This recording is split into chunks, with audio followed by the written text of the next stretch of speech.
என்ன வேணும் ஸ்கூலுக்கு எல்லாமே இங்கிருக்கு. Super Saravana stores, Chennai, Madurai, Kovai.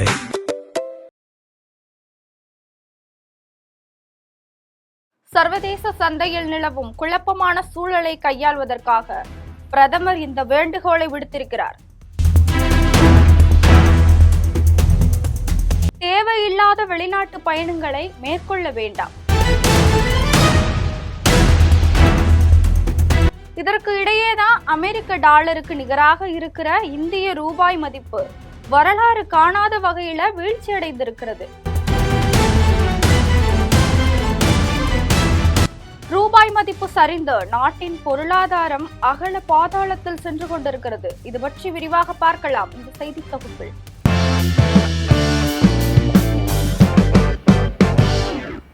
Iran அமெரிக்காவின் போர் நடவடிக்கை உலக நாடுகளிடையே பெரும் அச்சத்தை ஏற்படுத்தி இருக்கு. ஈரான் மற்றும் அமெரிக்க நாடுகளில் இந்த போரின் விளைவாக பலரும் உயிர்மாய்க்கம் செய்யப்பட்டு இருக்கிறார்கள். இந்த இரு நாடுகளின் நிலைப்பாடு என்ன என்று தெரியாத பல பொதுமக்களும் உயிர் மாய்க்கத்திற்கு உள்ளாகி இருக்கிறாங்க. இந்த பதற்றமான சூழல்ல தான் ஈரான் நிர்வாகம் ஹோர்முஸ் நீரிணையை யாரும் நுழையாதபடி மூடி இருக்கிறாங்க. இந்த விவகாரத்தினால இந்தியா மட்டும் இல்லாம பல உலக நாடுகளும் பெரும் பாதிப்பை சந்தித்து வர்றாங்க. எரிவாயு, கச்சா எண்ணெய் மற்றும் உரங்கள் மீதான விலையேற்றம் இந்திய மக்களுடைய இயல்பு வாழ்க்கைய பெரிதும் பாதிச்சிருக்கு. தற்போது உள்ள கையிருப்புகளை கருத்தில் கொண்டு எரிபொருள் சாதனங்களை ரேஷன் போல் கட்டுப்பாட்டுடன் வழங்கி வருகிறார்கள். உரவிலையேற்றம், எரிபொருள் விலையேற்றம், தங்கம் போன்ற அத்தியாவசிய பொருட்களுடைய விலை கிடுகிடுவென உயர்ந்து வர நிலையில தான் மக்களுக்கு பிரதமர் மோடி இது குறித்து ஒரு வேண்டுகோளை விடுத்திருக்கிறார். ஈரான் அமெரிக்காவினுடைய போர் சூழல் காரணமாக கச்சா எண்ணெய், எரிவாயு சிலிண்டர், தங்கம் போன்ற பொருட்களுடைய விலையேற்றம் காரணமா நாட்டின் அந்நிய செலாவணிக்கு அழுத்தம் ஏற்பட்டு இருக்கு. இதற்கு இடையேதான் அமெரிக்க டாலருக்கு நிகராக இருக்கிற இந்திய ரூபாய் மதிப்பு வரலாறு காணாத வகையில வீழ்ச்சி அடைந்திருக்கிறது. அவர் விடுத்த வேண்டுகோள்ல அத்தியாவசியமற்ற வெளிநாட்டு பொருட்களை வாங்குவதை மக்கள் தவிர்க்க வேண்டும். தேவையில்லாத வெளிநாட்டு பயணங்களை மேற்கொள்ள வேண்டாம். தங்கம் வாங்குவதை ஒரு வருடத்திற்கு தள்ளி போட வேண்டும் என்றும் தெரிவிச்சிருக்கிறார். இந்த கருத்துக்கு எதிர்க்கட்சிகள் கடுமையாக விமர்சிச்சு இருக்கிறாங்க. ரூபாய் மதிப்பு சரிந்து இந்திய பொருளாதாரம் அகல பாதாளத்தில் சரிந்து விழுந்து விட்டது என்று சாடி இருக்கிறாங்க. இந்த நிலையில தான் மத்திய நிதி மந்திரி நிர்மலா சீதாராமன் மும்பையில நடைபெற்ற சிறு தொழில்கள் மேம்பாட்டு வங்கியினுடைய நிறுவன தின விழாவில கலந்து கொண்டு பேசியிருக்கிறாங்க.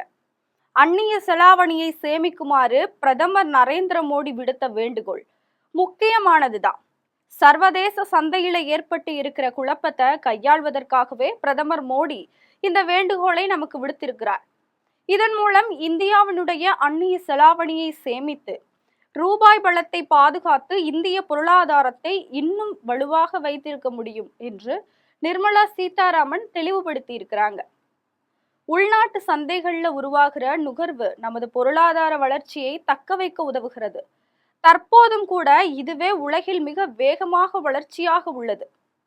நமது உள்நாட்டு உற்பத்தி, வேளாண் வளர்ச்சி, சுற்றுலா, தகவல் மற்றும் அது சார்ந்த சேவைகள் ஆகிய துறைகளுக்கு நிலையாக கணிக்கக்கூடிய ஆதரவு வழங்கப்படாவிட்டால் இந்தியாவினுடைய வளர்ச்சி பயணம் கடினமாகிவிடும் என்றும் தெரிவிச்சிருக்கிறாங்க.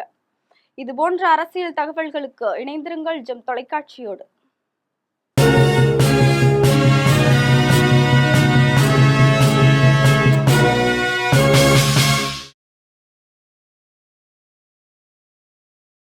என்ன வேணும் ஸ்கூலுக்கு எல்லாமே இங்கிருக்கு. Super Saravana stores, Chennai, Madurai, Kovai.